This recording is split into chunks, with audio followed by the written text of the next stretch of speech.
So before I go on a tangent with this case, I want to make it very clear that I do not dislike this case by any means whatsoever, but there's a few things that Corsair did which is extremely misleading with this case. The first thing is, if you plan on getting a 360mm AIO, it is going to be required to be installed on the front of this panel.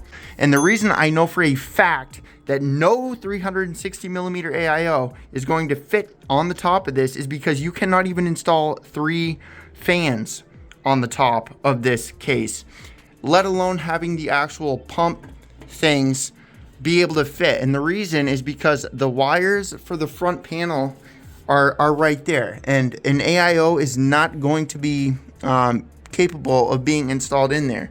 Overall, the case is incredible. It looks really cool. The cable management is immaculate. Like when you get it, it makes cable management very easily. It's a fan hub. I got everything installed here. The i7 14700K is not here. That is why it's not turned on, and the pump is not turned on yet. I built everything in advance, waiting for the 14700K to actually end up getting here.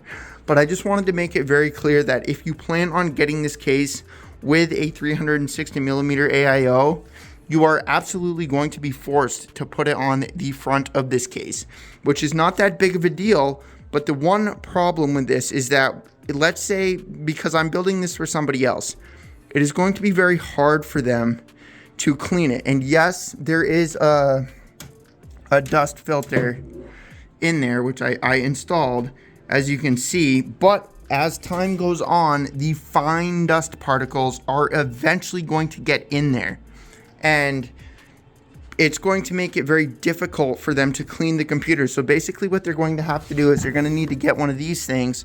This is like one of these like super duper high power air dusters. And what he's going to have to do is he's going to have to hold the fan and spray this duster in there to blow all of the dust out of the actual radiator. I don't care how clean you keep your house. Eventually, those very, very fine dust particles will in fact go through this.